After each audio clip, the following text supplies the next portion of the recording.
Picture a ship adrift on a vast, foggy ocean.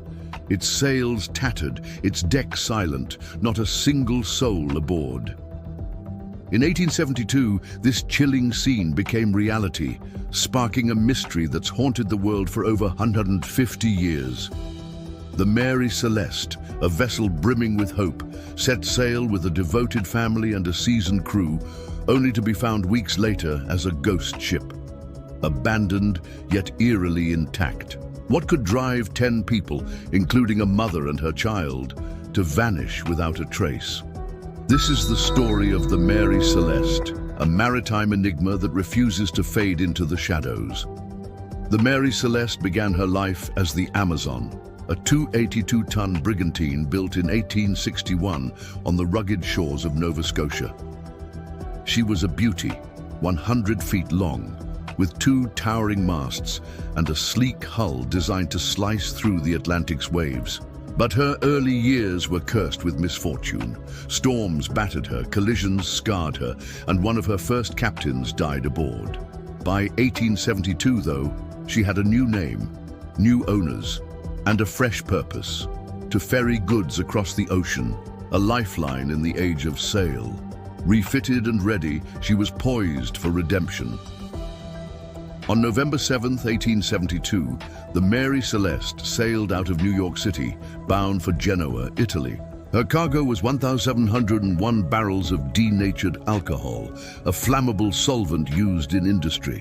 At the helm was Captain Benjamin Briggs, a 37-year-old New Englander whose name was synonymous with skill and integrity. A devout man, Briggs was known for his sharp mind and strict sobriety, a captain who never took risks lightly. With him were his wife Sarah, a kind and resilient woman, and their 2-year-old daughter Sophia, whose laughter filled the ship's cabin. 7 crewmen rounded out the team, including First Mate Albert Richardson, a trusted officer, and cook Edward Head, whose meals kept spirits high. Together they were a tight-knit group, united by the promise of a successful voyage. The journey started smoothly. Briggs, ever meticulous, kept a detailed log, noting fair winds and clear skies. The ship cut through the Atlantic with ease, her sails catching the breeze as she carried her precious cargo toward Europe. On November 25th, another ship, the Dei Gratia, spotted the Mary Celeste cruising steadily, her crew waving as they passed. There was no hint of trouble, no sign that this would be the last time anyone saw them alive. But 2 weeks later, the sea would reveal a scene that would stun the world. On December 4th, 1872, the Dei Gratia sighted the Mary Celeste again, this time 400 miles east of the Azores, near the Strait of Gibraltar. She was drifting aimlessly, her sails in disarray. Captain David Morehouse, sensing something was wrong, sent a boarding party led by First Mate Oliver DeVoe. What they found sent chills down their spines. The Mary Celeste was deserted. Not a single person remained aboard. The ship was seaworthy, her hull sound, her cargo of alcohol barrels untouched. The galley held provisions for 6 months, sacks of flour, barrels of salted meat, untouched. In the captain's cabin, Sarah's sewing machine stood ready. A harmonium sat silent, and Sophia's toys were scattered as if she'd been playing moments before. It was as if the entire crew had stepped off the ship and vanished into the ether. The last entry in the ship's log, dated November 25th, placed the Mary Celeste near Santa Maria Island, with no mention of danger. Yet signs of a hurried exit were everywhere. The lifeboat was gone, suggesting the crew had fled deliberately. The sextant and chronometer, vital for navigation, were missing, but the crew's clothing and personal items remained untouched. The ship's compass was shattered and 2 hatches were open, letting in a small amount of water, about 3.5 feet in the hold, not enough to threaten the vessel. A sword lay in the captain's cabin, its blade stained with what looked like blood, but later tests would prove it was nothing sinister. The scene was a paradox, a ship in perfect condition, abandoned without reason.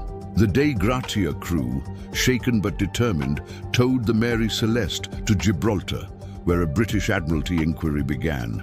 Attorney General Frederick Solly Flood led the investigation, combing through every detail for clues. Was it piracy?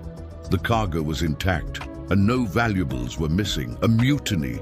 The crew was loyal, and there were no signs of violence. A storm? The ship showed no major damage. The inquiry found no evidence of foul play, yet the question lingered. Why would 10 people, including a toddler, abandon a perfectly good ship in the middle of the ocean? Theories began to swirl, each more intriguing than the last. Could a sudden natural disaster have sparked panic?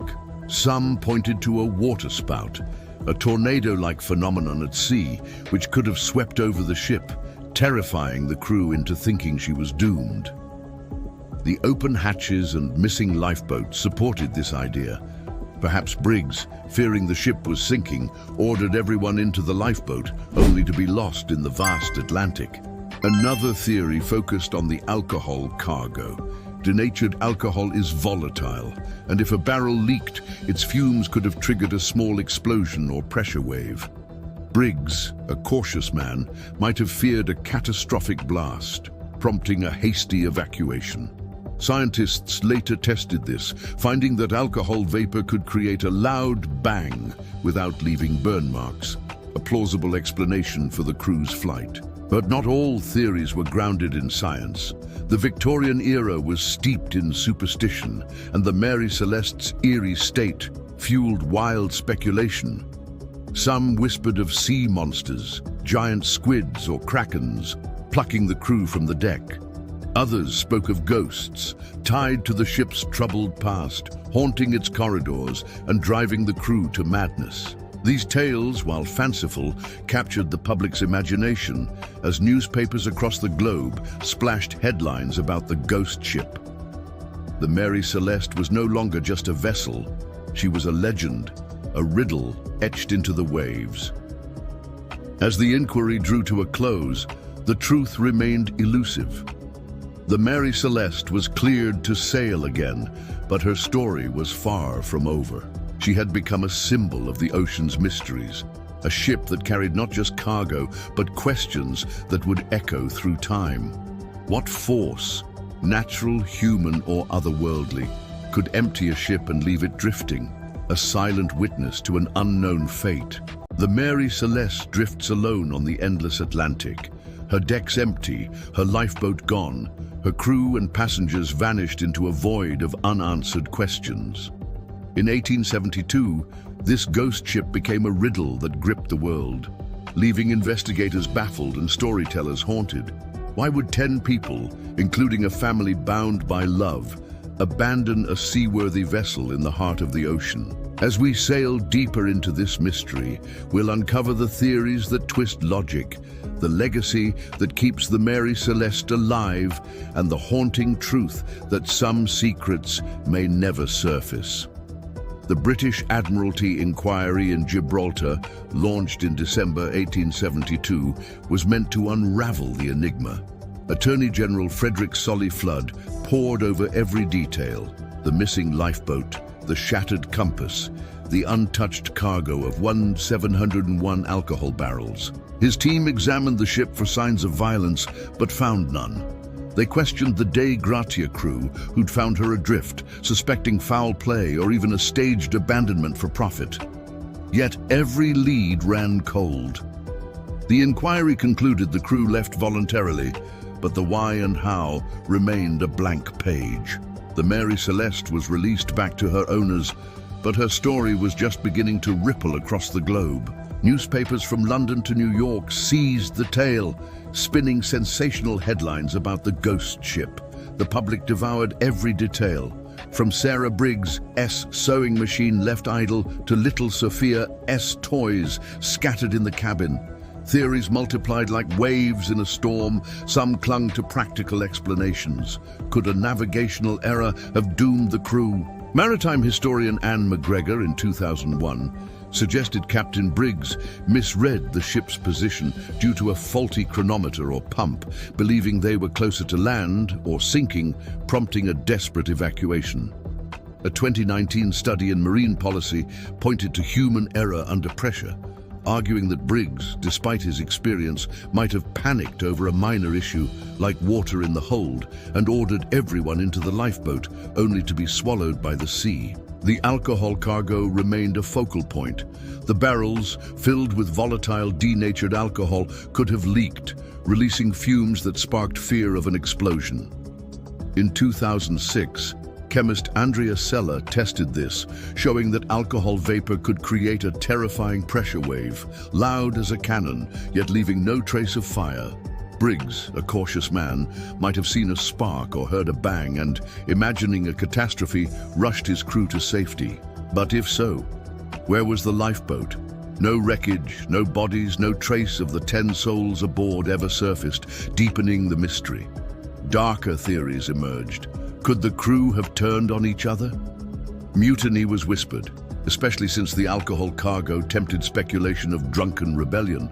But Briggs ran a tight ship, and his men, like First Mate Albert Richardson, were vetted and loyal. No bloodstains, save the debunked sword mark, suggested violence. Piracy, a real threat in the Mediterranean, was considered, but pirates would have looted the ship, not left her cargo and valuables untouched. The Dei Gratia crew faced scrutiny too, with some accusing them of staging the abandonment for salvage rights. Yet their story held firm under oath, and they gained little from the risky tow to Gibraltar. Then there were the tales that defied reason. In the Victorian era, the ocean was a realm of terror and wonder, where ships vanished and legends were born. Some swore a giant squid, its tentacles coiling from the deep, had snatched the crew away. Others spoke of ghosts, tied to the Mary Celeste's cursed beginnings as the Amazon, when storms and death plagued her voyages. By the 20th century, wilder ideas took hold. Alien abductions, time slips, even a link to the Bermuda Triangle, though the ship was nowhere near its bounds. These stories, fueled by fear of the unknown, painted the Mary Celeste as more than a ship, a vessel caught in a force beyond human understanding. The mystery's grip tightened as the years passed. The Mary Celeste returned to service, but her haunted reputation followed. In 1885, her final captain deliberately wrecked her off Haiti, hoping to claim insurance money, a sad end for a ship that deserved better. Yet, her story refused to sink. Sir Arthur Conan Doyle, the creator of Sherlock Holmes, thrust her into legend with his 1884 short story, J. Habakkuk Jeffson's Statement. His fictionalized account, renaming her the Mary Celeste, blended fact and fantasy, cementing the misspelling still used today. The tale of a cursed ship, abandoned under eerie circumstances, captivated readers and set the stage for countless retellings. The Mary Celeste became a cultural phenomenon, inspiring novels, films, and songs. Brian Hicks's 2004 book, The Ghost Ship, wove a vivid narrative of the voyage, while the 1935 film The Mystery of the Mary Celeste, starring Bela Lugosi, leaned into supernatural horror. Folk songs, like the Pogues' Mary Celeste, carried her tale through music and video games like Mysterious Seas, let players chase her fate. Maritime museums, like the Maritime Museum of the Atlantic, displayed artifacts, logbooks, sketches of Briggs that brought the human tragedy into focus. Each retelling added a new layer, turning a real loss into a canvas for imagination. But why does the Mary Celeste endure? It's more than a mystery. It's a mirror for our deepest fears. The sea, vast and unforgiving, has always been a place where the impossible feels real. The idea of a family, Benjamin, Sarah and little Sophia, vanishing alongside a loyal crew, taps into our dread of the unknown. Ex-posts in 2025, like History Mysteries' viral thread, show the obsession persists, with users debating everything from carbon monoxide poisoning to parallel dimensions. Every theory, from the plausible to the absurd, keeps the conversation alive, as if the ship still sails through our collective curiosity. Modern science has tried to crack the case, Documentaries like 2007's The True Story of the Mary Celeste reenact the voyage, blending forensics with drama. Researchers have studied waterspouts, pump failures, even the psychology of panic at sea, yet no theory fully explains the empty ship or the missing lifeboat. Paintings, like John Everett Millet's haunting depictions, capture the Mary Celeste's ghostly allure, while exhibitions in 2023 showcased her logbook, a tangible link to her final days. These efforts ground the mystery in reality, but they also remind us that some questions defy answers. The Mary Celeste challenges our need for closure. In an age of technology where satellites track ships and cameras capture every moment, the idea of 10 people vanishing without a trace feels impossible. Yet it happened. The Briggs family, the crew, their stories, all lost to the waves. Their absence is a wound that never heals, a reminder that the ocean keeps its secrets. This ghost ship isn't just a story, it's a call to wonder, to question, to imagine what lies beyond the horizon. The Mary Celeste's legacy lives in every tale of the unexplained, from lost ships to unsolved crimes. She's a beacon for those who chase mysteries, who see a deserted deck and hear a story begging to be told. Her empty cabins whisper of choices made in fear, of moments that changed everything, of a family and crew whose fates we may never know. As we stand at the edge of this enigma, we're left with a single truth.